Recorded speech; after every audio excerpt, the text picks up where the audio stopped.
Hi hello friends, welcome back. ಈ ಒಂದು ವಿಡಿಯೋದಲ್ಲಿ ನಾನು ನಿಮಗೆ ಪೂರ್ತಿ ಬೇಸಿಕ್ ಡ್ರಾಯಿಂಗ್ ಆಗಲಿ ಪಾರ್ಟ್ ಡ್ರಾಯಿಂಗ್ನ ಮಾಡೋದನ್ನು ತೋರಿಸ್ಕೊಡ್ತೀನಿ ಫ್ರೆಂಡ್ಸ್. ಬನ್ನಿ ಡೈರೆಕ್ಟಾಗಿ ಹೋಗೋಣ.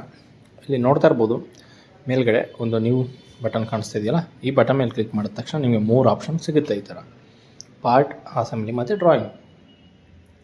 ನಾವಿವತ್ತು ಫಸ್ಟು ಪಾರ್ಟ್ ಕಲಿಯೋಣ, ಅದಾದಮೇಲೆ ಅಸೆಂಬ್ಲಿ ಮತ್ತು ಡ್ರಾಯಿಂಗ್ ಕಲಿಯೋಣ. ಇದೇ ಒಂದು ಪಾರ್ಟ್ ಡ್ರಾಯಿಂಗಲ್ಲಿ ನಾನು ಹೇಳ್ಕೊಡ್ತೀನಿ ಎಲ್ಲ ಕೂಡ, ಡೋಂಟ್ ವರಿ. ನೀವು ನೋಡ್ತಾ ಕಲಿತಾ ಹೋಗ್ರಂತೆ. ಓಕೆ, ಇದನ್ನು ಪಾರ್ಟ್ ಕ್ಲಿಕ್ ಮಾಡಿ ಓಕೆ ಮೇಲೆ ಕ್ಲಿಕ್ ಮಾಡಿದ ತಕ್ಷಣ ನಿಮಗೆ ಈ ಥರ ಒಂದು ಇಂಟರ್ಫೇಸ್ ಓಪನ್ ಆಗುತ್ತೆ. ಇದೇ ನೋಡ್ತಾ ಇರ್ಬೋದು, ಒಂದು ಸಾಲಿಡ್ ವರ್ಕ್ಸ್ನ ಒಂದು ಗ್ರಾಫಿಕ್ಸ್ ವಿಂಡೋ ಮತ್ತು ಫೀಚರ್ ಟ್ರೀ, ಫೀಚರ್ಸ್ ಎಲ್ಲ ಅವೇನಾಗಿದೆ. ಅದನ್ನು ನಿಮ್ಗೆ ಹೇಳ್ಬೇಕಾದ ಅವಶ್ಯಕತೆ ಇಲ್ಲ. ಅದು ನೋಡ್ತಾ ಕಲ್ತ್ರೆ ಆಯಿತು. ಸುಮ್ಮನೆ ಹೇಳ್ತಾ ಕೂತ್ಕೊಂಡ್ರೆ ವೀಡಿಯೋ ಲೆಂತ್ ಆಗುತ್ತೆ ಅಷ್ಟೇ, ಮತ್ತು ಬೋರಿಂಗ್ ಅನಿಸುತ್ತೆ. ಓಕೆ, ಫಸ್ಟು ಏನಪ್ಪ ಅಂತಂದರೆ, ಯಾವುದೇ 3D ಮಾಡಬೇಕು ಅಂದರೆ ಒಂದು 2D ಡ್ರಾಯಿಂಗ್ ಬೇಕಲ್ವ. ಆ 2D ಡ್ರಾಯಿಂಗ್ ಮಾಡೋದಕ್ಕೆ ಕೆಲವೊಂದು ಟೂಲ್ಸ್ಗಳಿದೆ. ನೋಡ್ತಾ ಇರ್ಬೋದು ನೀವು, ಸರ್ಕಲ್ ಆಗಲಿ, ಲೈನ್, ಡಾಟ್ಸ್ ಆ್ಯಂಡ್ ತುಂಬಾ ಇದೆ. ಅದೆಲ್ಲ ನಿಮ್ಮ ಒಂದು ಮೈಂಡ್ಸೆಟ್ ಮೇಲೆ ಬಿಟ್ಟಿದ್ದು. ಓಕೆ, ಇಲ್ಲಿ ನೀವು ಸ್ಕೆಚ್ ಅಂತ ಕ್ಲಿಕ್ ಮಾಡಿದ ತಕ್ಷಣ ನಿಮಗೆ ಪ್ಲೇನ್ ಸಿಗುತ್ತೆ. ಈ ಥರ ನೀವು ಯಾವ ಪ್ಲೇನ್ ಮೇಲೆ ಡ್ರಾ ಮಾಡಬೇಕು ಅಂತ. ಇದ್ರ ಬಗ್ಗೆ ಏನು ನೀವು ಕನ್ಫ್ಯೂಸ್ ಆಗೋ ಅವಶ್ಯಕತೆ ಇಲ್ಲ. ಯಾವ ಪ್ಲೇನ್ ಬೇಕಾದ್ರೂ ನೀವು ಡ್ರಾ ಮಾಡ್ಬೋದು. ಅದು ಎಲ್ಲಿ ಮ್ಯಾಟ್ರ್ ಆಗುತ್ತೆ ಅಂತ ನಾನು ಅಸೆಂಬ್ಲಿಯಲ್ಲಿ ಹೇಳ್ಕೊಡ್ತೀನಿ. ನೋಡಿ, ಯಾವುದೋ ಒಂದು ಪ್ಲೇನ್ನ ಸೆಲೆಕ್ಟ್ ಮಾಡಿ ನಾವು ಡ್ರಾ ಮಾಡ್ತಾ ಹೋಗೋಣ. ಓಕೆ, ಇವತ್ತು ಒಂದು ಸಿಂಪಲಾಗಿ ಒಂದು ಟೇಬಲ್ ಥರ ಮಾಡೋಣ. ಆ ಟೇಬಲ್ಗೆ ಮುಂದೆ ಏನೇನು ಮಾಡ್ಬೋದು, ಹೇಗೆ ವರ್ಕ್ ಆಗುತ್ತೆ ಪ್ರತಿಯೊಂದು ನಾನು ತೋರಿಸ್ತಾ ಹೋಗ್ತೀನಿ. ಓಕೆ, ಇಲ್ಲಿ ನೋಡ್ಬೋದು ಒಂದು ರೆಕ್ಟ್ಯಾಂಗಲ್ ಫೀಚರ್ ಮೇಲೆ ತುಂಬಾ ಆಪ್ಷನ್ಸ್ ಇದೆ. ಅದು ನಿಮಗೆ ಯಾವ ಥರ ಬೇಕೋ ಆ ಥರ ಯೂಸ್ ಮಾಡ್ಬೋದು. ಅದು ಮುಂದೆ ಹೋಗ್ತಾ ಹೇಗೆ ಯೂಸ್ ಮಾಡೋದು ಅಂತ ಪ್ರಾಕ್ಟಿಕಲ್ ನಾನು ತೋರಿಸ್ತಾ ಹೋಗ್ತೀನಿ. ಥಿಯರಿಟಿಕಲ್ ಹೇಳಿದ್ರೆ ಸುಮ್ಮನೆ ನಿಮಗೂ ಬೋರಿಂಗ್ ಆಗುತ್ತೆ. ವೀಡಿಯೋನ ಸ್ಕಿಪ್ ಮಾಡಿಬಿಟ್ಟು ಮುಟ್ಬಿಟ್ಟು ಮನೆಗೆ ಹೋಗ್ತೀರಾ. ಅದಕ್ಕೋಸ್ಕರ ಬೇಡ. ನೋಡ್ತಾ ಇರ್ಬೋದು, ನಾನು ಸೆಂಟರ್ ರೆಕ್ಟ್ಯಾಂಗಲ್ ತಗೊಂಡೆ. ಅಂದರೆ ಸೆಂಟ್ರ್ ಪಾಯಿಂಟಲ್ಲಿ ಕ್ಲಿಕ್ ಮಾಡಿದ್ರೆ ರೆಕ್ಟ್ಯಾಂಗಲ್ ಬರೋ ಥರ ತಗೊಂಡೆ. ಇಷ್ಟೇ ಸಿಂಪಲ್, ಇನ್ನೇನಿಲ್ಲ. ಅದರಲ್ಲಿ ದೊಡ್ಡ ವಿಷಯ ಇಲ್ಲ. ಓಕೆನಾ? ಇವಾಗ ನೋಡ್ಬೋದು ಅಲ್ಲಿ ಸ್ಮಾರ್ಟ್ ಡೈಮೆನ್ಷನ್ ಇದೆ. ಆ ಸ್ಮಾರ್ಟ್ ಡೈಮೆನ್ಷನಿಂದ ನಾವು ಡೈಮೆನ್ಷನ್ ಹಾಕ್ತಾಯಿದ್ದೀವಿ. ನಮಗೆ ಒಂದು ರಫಾಗಿ ಎಷ್ಟು ಬೇಕು ಅಷ್ಟು ಡೈಮೆನ್ಷನ್ನ ಕೊಡ್ತಾ ಹೋಗೋಣ.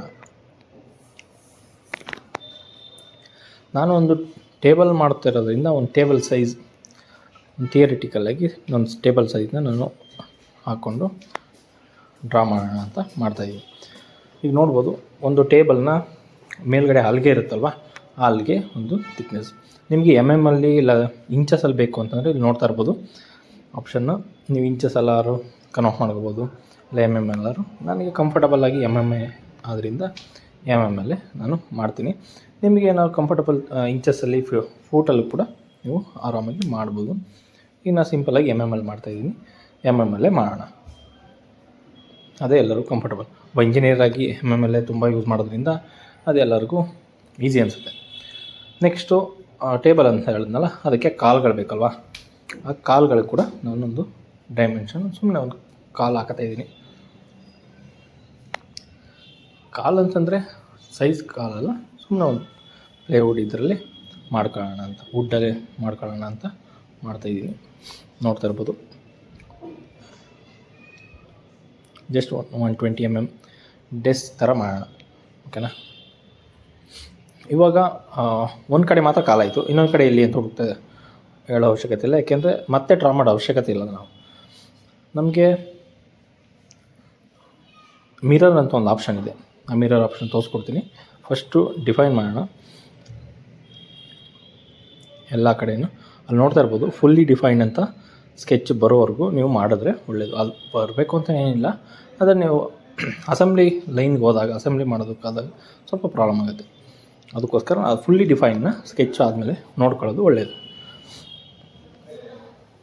ಇದಾದಮೇಲೆ ನೋಡ್ಬೋದು ಮಿರರ್ ಆಪ್ಷನ್ನ ತಗೊಂಡೆ ನಾನು. ಅಲ್ಲೊಂದು ಜಾಗದಲ್ಲಿ ನಾವು ಜಸ್ಟ್ ಆ ಥರ ಡ್ರ್ಯಾಗ್ ಮಾಡಿ ನಾನು ಸೆಲೆಕ್ಟ್ ಮಾಡಿದೆ. ಅದೊಂದು ಏರಿಯಾ ಮಾತ್ರ ಸೆಲೆಕ್ಟ್ ಮಾಡಿದೆ. ಆ ಏರಿಯಾವನ್ನು ಸೆಲೆಕ್ಟ್ ಮಾಡಿ ನಾವು ಪ್ಲೇನ್, ಯಾವ ಪ್ಲೇನ್ ಮೇಲೆ ನಾವು ಮಿರರ್ ಮಾಡಬೇಕು. ಒಂದು ಮಿರರ್ ಅಂತಂದಮೇಲೆ ಮಧ್ಯೆ ಏನಾದ್ರು ಇರಬೇಕಲ್ವ. ಆ ಒಂದು ಪ್ಲೇನ್ನ ನಾನು ಇಲ್ಲಿ ಸೆಲೆಕ್ಟ್ ಮಾಡ್ತಾಯಿದ್ದೀನಿ. ನೋಡ್ತಾ ಇರ್ಬೋದು, ರೈಟ್ ಪ್ಲೇನ್ನ ಸೆಲೆಕ್ಟ್ ಮಾಡ್ತಿದ್ದಾಗೆ ನಿಮ್ಗೆ ಆ ಕಡೆ ಬಂತು. ರೈಟ್ ಪೆನ್ ಸೆಂಟ್ರಲ್ ಐತೆ, ಅದಕ್ಕೋಸ್ಕರ ಅದು ಮಿರರ್ ಆಯಿತು, ಆ ಕಡೆಗೆ ಮಿರರ್ ಆಯಿತು. ನೀವು ಇಲ್ಲಿ ಏನೇ ಚೇಂಜಸ್ ಮಾಡೋದು ಕೂಡ ಲೆಫ್ಟ್ ಸೈಡಲ್ಲಿ ನೀವು ಏನೇ ಡೈಮೆನ್ಷನ್ ಚೇಂಜ್ ಮಾಡೋದು ಕೂಡ ಮಿರರ್ ಆದ್ರಿಂದ ಅದು ಆಟೋಮೆಟಿಕ್ಕಾಗಿ ಅಲ್ಲೂ ಕೂಡ ಚೇಂಜ್ ಆಗುತ್ತೆ. ನೋಡ್ತಾ ಇರ್ಬೋದು ನೀವು, ಅಲ್ಲಿ ಚೇಂಜ್ ಮಾಡಿದ್ರೆ ಅದು ಕೂಡ ಚೇಂಜ್ ಆಯಿತು. ಇದು ಮಿರರ್ನ ಒಂದು ಫೀಚರ್ ನೋಡಿ. ಈಗ ಮತ್ತೆ ಚೇಂಜ್ ಮಾಡ್ತೀನಿ, ಅದು ಚೇಂಜ್ ಆದರೆ ಅದು ಕೂಡ ಅಪ್ಡೇಟ್ ಆಗಿ ಚೇಂಜ್ ಆಗುತ್ತೆ. ಇದೇ ಒಂದು ಮಿರರ್ನ ಒಂದು ಆಪ್ಷನ್ನು. ಅದು ಯೂಸ್ ಮಾಡಿದ್ರೆ ನೀವು ಮತ್ತೆ ಅಲ್ಲಿ ಚೇಂಜ್ ಮಾಡೋ ಅವಶ್ಯಕತೆ ಇರಲ್ಲ. ಅದಕ್ಕೋಸ್ಕರ ಆ ಒಂದು ಟೂಲ್ನ ಯೂಸ್ ಮಾಡ್ತೀವಿ. ಇದೇ ಥರ ಕಂಟಿನ್ಯೂಸ್ ಆಗಿ ನಾನು ಹೇಳ್ತಾನೆ ಹೋಗ್ತೀನಿ ಫ್ರೆಂಡ್ಸ್. ಕ್ಲಿಯರಾಗಿ ತಿಳ್ಕೊಳ್ಳಿ. ಏನಾದ್ರು ಗೊತ್ತಾಗಿಲ್ಲ ಅಂತಂದರೆ ಆ ಒಂದು ಟೈಮ್ ಹಾಕಿ ಅಲ್ಲಿ ಡೌಟ್ ಇದೆ ಅಂತ ಮೆನ್ಷನ್ ಮಾಡಿ ನಾನು ಮಾಡ್ತೀನಿ. ಓಕೆ, ನಾನು ಎಕ್ಸ್ಪ್ಲೇನ್ ಮಾಡ್ಕೊತಿದ್ದೇನೆ. ಈಗ ಅಲ್ಲಿ ಎಕ್ಸಿಟ್ ಕೊಟ್ಟೆ, ಎಕ್ಸಿಟ್ ಬಟನ್ನು ಎಕ್ಸಿಟ್ ಕೊಟ್ಟಾದಮೇಲೆ ನಮಗೆ ಈಗ ಒಂದು 2D ಸ್ಕೆಚ್ ರೆಡಿ ಆಯಿತು. ಈ 2D ಆದಮೇಲೆ ಇದನ್ನು 3D ಮಾಡಬೇಕಲ್ವಾ. ಈ 3D ಮಾಡೋದಕ್ಕೆ ಫೀಚರ್ ಅಂತ ಒಂದು ಆಪ್ಷನ್ ಇದೆಯಲ್ಲ, ಅಲ್ಲೋಗಿ ನಾವು ಎಕ್ಸ್ಟ್ರೂಡ್ ಆಪ್ಷನ್ ಮೇಲೆ ಕ್ಲಿಕ್ ಮಾಡ್ತೀವಿ. ಇಲ್ಲಿ ನೋಡಿ, ನಾವು ಒಂದು ಟೇಬಲ್ ಡ್ರಾ ಮಾಡಿರೋದು, ಇಲ್ಲಿ ನನಗೆ 3 ಡೈಮೆನ್ಷನ್ನ 3D ಮಾಡೋದಕ್ಕೆ ಹೇಳ್ತಾರೆ. ಆದರೆ ನಮಗೆ ಒಂದೇ ಇದರಲ್ಲೂ ಮಾಡ್ಬೋದು, ಇದರಲ್ಲೂ 3 ಆಪ್ಷನ್ನು ಸೆಲೆಕ್ಟ್ ಮಾಡಿ ಕೂಡ ಮಾಡ್ಬೋದು. ಅದರಲ್ಲಿ ಏನೂ ಪ್ರಾಬ್ಲಮ್ ಆಗೋಲ್ಲ. ಅದು 2 ಆಪ್ಷನ್ನು ನಿಮ್ಗೆ ತೋರಿಸ್ಕೊಡ್ತೀನಿ. ಈಗ ಮೊದಲನೇ ಆಪ್ಷನ್ ನೋಡಿ, 3 ಸೆಲೆಕ್ಟ್ ಮಾಡಿ ನಾನು ಮಾಡಿಕೊಟ್ಟೆ. ಮತ್ತು ಈಗ ಸ್ಕೆಚ್ಗೆ ಹೋಗಿ, ಯಾಕಪ್ಪ ನಮಗೆ 3 ತೋರಿಸ್ತಾ ಇದೆ ಅಂತಂದರೆ, ಒಂದೇ ಟೇಬಲಲ್ಲಿ ನಾನು ಅಲ್ಲಿ ಆ ಒಂದು ಮೇಲ್ಗಡೆ ಹಲಗೆಗೂ ಮತ್ತು ನಮ್ಮ ಕಾಲ್ಗೂ ಒಂದು ಸೆಂಟರ್ ಲೈನ್ ಐತಲ್ವ, ಆ ಲೈನ್ನ ತೆಗಿಬೇಕು. ಆವಾಗ ತೆಗೆದ್ರೆ ಈಸಿಯಾಗಿ ನಿಮಗೆ ಅವು ಎರಡಕ್ಕೂ ಕನೆಕ್ಷನ್ ಸಿಗುತ್ತೆ. ಈಗ ನೋಡ್ತದಲ್ವ, 2 ಕೂಡ ನಾನು ತೆಗೆದೆ. ಈಗ ಎಕ್ಸಿಟ್ ಮಾಡ್ತೀನಿ ಸ್ಕೆಚ್ನ. ಈಗ 2D ಸ್ಕೆಚ್ ರೆಡಿ ಆಯಿತು. ಈ 2D ಸ್ಕೆಚ್ನ ಮತ್ತೆ ಹೋಗಿ ನಾನು ಎಕ್ಸ್ಟ್ರೂಡ್ ಕೊಟ್ಟು ಅಂದರೆ 3Dಗೆ ರೆಡಿ ಆಗುತ್ತೆ. ನಾನು ಯಾವುದೇ ಥರ 3 ಆಪ್ಷನ್ ಓದ್ಸೋದು ಸೆಲೆಕ್ಟ್ ಮಾಡೋದಲ್ಲ, ಆ ಥರ ಸೆಲೆಕ್ಟ್ ಮಾಡೋ ಅವಶ್ಯಕತೆಯೇ ಇಲ್ಲ. ಓಕೆನಾ. ಈಗ ನಿಮಗೆ ಬೆಂಚ್ ಎಷ್ಟು ಬೇಕು ಅನ್ನೋದು ಸುಮ್ಮನೆ ಒಂದು ಅಂದಾಜು ಮೇಲೆ ನಾವು ಹಾಕ್ಕೊಂಡು ಒಂದು ಟ್ರೈ ಮಾಡೋಣ. ಅಂದಾಜು ಅಂತಂದರೆ 35, 65 ಆ ಥರ ಅಂತಲ್ಲ, ಸುಮ್ಮನೆ ಒಂದು ಅಂದಾಜು ಮೇಲೆ ಒಂದು ರೌಂಡ್ ಆಫ್ ನಂಬರ್ನ ಹಾಕ್ಕೊಂಡು ಟ್ರೈ ಮಾಡೋಣ.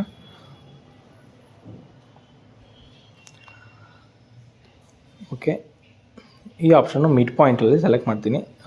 ಇದ್ರ ಬಗ್ಗೆ ಏನು ನೀವು ತಲೆ ಕೆಡಿಸ್ಕೋಬೇಡಿ ಸದ್ಯಕ್ಕೆ, ಯಾಕೆಂದರೆ ಇವಾಗಲೇ ಅವೆಲ್ಲನೂ ನೀವು ಪ್ರಯತ್ನ ಮಾಡ್ತಾ ಕೂತ್ಕೊಂಡ್ರೆ ತುಂಬಾ ಇದಾಗುತ್ತೆ, ಕನ್ಫ್ಯೂಷನ್ ಆಗುತ್ತೆ. ಅದಕ್ಕೋಸ್ಕರ ಫಸ್ಟ್ ಬೇಸಿಕ್ ಆದ್ದರಿಂದ ಬೇಸಿಕ್ಕಾಗಿ ಕಲಿತಾ ಹೋಗಿ. ನಾನು ಮುಂದೆ ವೀಡಿಯೋಗಳು ಕೂಡ ಇದನ್ನ ಎಕ್ಸ್ಪ್ಲೇನ್ ಮಾಡ್ತಾ ಹೋಗ್ತೀನಿ. ನಾನು ಸೆಂಟ್ರ್ ಪ್ಲೇನ್ ಸೆಲೆಕ್ಟ್ ಮಾಡಿದೆ ಅಷ್ಟೇ, ಅಲ್ಲಿ ತುಂಬ ಆಪ್ಷನ್ಸ್ ಇದೆ. ಮುಂದೆ ನಾನು ಹೋಗ್ತಾ ನಿಮಗೆ ಎಕ್ಸ್ಪ್ಲೇನ್ ಮಾಡ್ತಾ ಹೋಗ್ತೀನಿ. ಇದಾದಮೇಲೆ ಇಷ್ಟೇ. ಈಗ ನಿಮ್ಮ 3D ನಿಮ್ಮ ಕಣ್ಣು ಮುಂದೆ ಕಾಣಿಸ್ತಾ ಇದೆ, ಆದರೆ ಪರ್ಫೆಕ್ಟ್ 3D ಕಾಣಿಸ್ತಾ ಇಲ್ಲ ಅಲ್ವಾ. ಡೋಂಟ್ ವರಿ, ನೀವು ಓಕೆ ಅಂತ ರೈಟ್ ಕ್ಲಿಕ್ ಮೇಲೆ ಕ್ಲಿಕ್ ಮಾಡಿದ ತಕ್ಷಣ ನಿಮಗೆ 3D ಈ ಥರ ನಿಮಗೆ ಕಾಣಿಸುತ್ತೆ. ಕಂಗ್ರ್ಯಾಚುಲೇಷನ್, ನಿಮ್ಮ ಮೊದಲನೇ 3D ಆಬ್ಜೆಕ್ಟ್ನ ನೀವು ಕ್ರಿಯೇಟ್ ಮಾಡಿದ್ದೀರಾ. ಅದು ಒಂದು ಟೇಬಲ್ ಆಗಿ ಕನ್ವರ್ಟ್ ಮಾಡಿದ್ದೀರಾ. ಓಕೆ, ಇದನ್ನು ಸೇವ್ ಮಾಡೋ ಸಮಯ ನಾನೊಂದು ಡೆಸ್ಕ್ಟಾಪ್ ಮೇಲೆ ಸುಮ್ಮನೆ ಯಾವುದೋ ಒಂದು ಜಾಗದಲ್ಲಿ ಸುಮ್ಮನೆ ಸೇವ್ ಮಾಡ್ತೀನಿ, ಟೇಬಲ್ ಅಂತ. ಓಕೆನಾ. ಈಗ ಫೈಲ್ ಕೂಡ ಸೇವ್ ಆಯಿತು. ನೆಕ್ಸ್ಟ್ ಇನ್ನೇನು ಮಾಡಬೇಕಪ್ಪ ಅಂತಂದರೆ, ನೀವು ಮೆಟೀರಿಯಲ್ ಕೂಡ ಆ್ಯಡ್ ಮಾಡ್ಬೋದು. ಅಂದರೆ ಈಗ ಅದು ಯಾವ ಮೆಟೀರಿಯಲ್ ಅಂತ ಆ್ಯಡ್ ಮಾಡಿಕೊಂಡ್ರೆ ನಿಮಗೆ ಈಸಿ ಆಗುತ್ತೆ. ಓಕೆ, ಬನ್ನಿ ಈಗ ಒಂದು ಮೆಟೀರಿಯಲ್ ಆ್ಯಡ್ ಮಾಡೋಣ. ಅದಕ್ಕೆ ಇದನ್ನು ನಾವು ಕಂಪ್ಲೀಟಾಗಿ ಒಂದು ವುಡ್ ಅಂತ ಕನ್ಸಿಡರ್ ಮಾಡ್ಕೊಳ್ಳೋಣ. ವುಡ್ ಅಂತ ಕನ್ಸಿಡರ್ ಮಾಡಿ ಸಾಲಿಡ್ ವರ್ಕ್ಸಲ್ಲಿ ಪ್ರೀ ಡಿಫೈನ್ಡ್ ಮೆಟೀರಿಯಲ್ಸ್ ಇರುತ್ತೆ. ನೀವು ಬೇಕಾದ್ರೆ ಕಸ್ಟಮ್ ಕೂಡ ಮಾಡ್ಬೋದು. ನಿಮ್ಗೆ ಯಾವ ಬೇಕು ಮೆಟೀರಿಯಲ್ನ ಅದಕ್ಕೆ ಕೊಡುವಂಥ ಸ್ಪೆಸಿಫಿಕೇಷನ್ ಕೊಟ್ಟು ನೀವು ಅಪ್ಡೇಟ್ ಮಾಡ್ಬೋದು. ನಾನೀಗ ತೋರಿಸ್ತಾ ಇದ್ದೀನಿ ಕಸ್ಟಮ್ ಅಂತ. ಕಸ್ಟಮ್ ಮೇಲೆ ಕ್ಲಿಕ್ ಮಾಡಿ ನೀವು ಯಾವ್ದು ಬೇಕಾದ್ರೆ ಆ್ಯಡ್ ಮಾಡ್ಬೋದು. ನಮಗೀಗ ವುಡ್ ಬೇಕಾಗಿದೆ. ವುಡ್ ಎಲ್ಲೈತೆ ಅಂತ ಹುಡುಕಿ ವುಡ್ ಅಂತ ಕ್ಲಿಕ್ ಮಾಡಿ ನಾನು ಯಾವುದೋ ಒಂದು ವುಡ್ಡನ್ನು ಸೆಲೆಕ್ಟ್ ಮಾಡ್ತಾಯಿದ್ದೀನಿ. ಸೆಲೆಕ್ಟ್ ಮಾಡಿ ಅಪ್ಲೈ ಅಂತ ಕೊಡ್ತಿದ್ದಾಗೆ ನೋಡ್ಬೋದು ನೀವು ರೈಟ್ ಸೈಡಲ್ಲಿ ಆ ಒಂದು ವುಡ್ನ ಪ್ರಾಪರ್ಟಿ ಏನೇನಿದೆ, ಆ ಪ್ರತಿಯೊಂದು ಪ್ರಾಪರ್ಟಿ ಆ ಒಂದು 3D ಆಬ್ಜೆಕ್ಟ್ ಮೇಲೆ ಅದು ಫಿಕ್ಸ್ ಆಗುತ್ತೆ. ಸೊ ಈಗ ನೀವು ಅದನ್ನು ಪೂರ್ತಿ 3D ಆಬ್ಜೆಕ್ಟಲ್ಲಿ ಒಂದು ವುಡ್ ಟೇಬಲ್ ಅಂತ ಕನ್ಸಿಡರ್ ಮಾಡ್ಬೋದು. ಓಕೆನಾ. ಸದ್ಯಕ್ಕೆ ಇದಿಷ್ಟಾಗಿತ್ತು ಇವತ್ತಿನ ವೀಡಿಯೋ ಫ್ರೆಂಡ್ಸ್. ತುಂಬ ಮುಂದೆ ಇದೇ ಕಂಟಿನ್ಯೂಷನ್ ನೆಕ್ಸ್ಟ್ ವೀಡಿಯೋದಲ್ಲಿದೆ. ಒಂದೇ ವಿಡಿಯೋದಲ್ಲಿ ಎಲ್ಲ ಹೇಳಿದ್ರೆ ನೀವು ಸುಮ್ಮನೆ ಬೋರ್ ಆಗುತ್ತೆ. ಸೊ ಇದನ್ನು ಪಾರ್ಟ್ ಬೈ ಪಾರ್ಟ್ ನಾನು ಚೇಂಜ್ ಮಾಡ್ತಾ ಹೋಗ್ತೀನಿ. ಓಕೆ ಫ್ರೆಂಡ್ಸ್, ಇದಾಗಿತ್ತು ಇವತ್ತಿನ ವಿಡಿಯೋ. ನೋಡ್ತಾ ಇರ್ಬೋದು, ಈ ಥರ ಸಿಮ್ಯುಲೇಷನ್ ಕೂಡ ಮುಂದೆ ವಿಡಿಯೋದಲ್ಲಿ ಬರುತ್ತೆ. ನೀವೇನು ಮಾಡಬೇಕು, ಕಂಟಿನ್ಯೂಸ್ ಆಗಿ ವರ್ಕ್ ಮಾಡ್ತಾಯಿರಿ. ಪ್ರತಿಯೊಂದು ಬೇಸಿಕ್ಕಿಂದ ಪೂರ್ತಿ ಅಡ್ವಾನ್ಸ್ವರೆಗೂ ನಾನು ನಿಮಗೆ ಕನ್ನಡದಲ್ಲಿ ಪೂರ್ತಿಯಾಗಿ ಎಕ್ಸ್ಪ್ಲೇನ್ ಮಾಡ್ತಾ ಹೋಗ್ತೀನಿ. ಏನಾದರೂ ನನ್ನ ಎಕ್ಸ್ಪ್ಲನೇಷನಲ್ಲಿ ಏನಾದರೂ ಚೇಂಜಸ್ ಬೇಕು, ಫಾಸ್ಟ್ ಆಯಿತು ಸ್ಲೋ ಆಯಿತು ಅಂತ ಏನೇ ಅನಿಸಿದ್ರು ನನಗೆ ಕಮೆಂಟ್ ಮಾಡ್ತಾ ನಿಮ್ಮ ಒಂದು ಡೌಟ್ಗಳನ್ನ ಕ್ಲಿಯರ್ ಮಾಡ್ಕೊಳ್ಳಿ. ಓಕೆ ಫ್ರೆಂಡ್ಸ್, ಸಿಗೋಣ ಮುಂದಿನ ವಿಡಿಯೋದಲ್ಲಿ. ನೆಕ್ಸ್ಟ್ ಈ ವಿಡಿಯೋದ ಕಂಟಿನ್ಯೂಷನ್ ಆಗಿರುತ್ತೆ. Take care.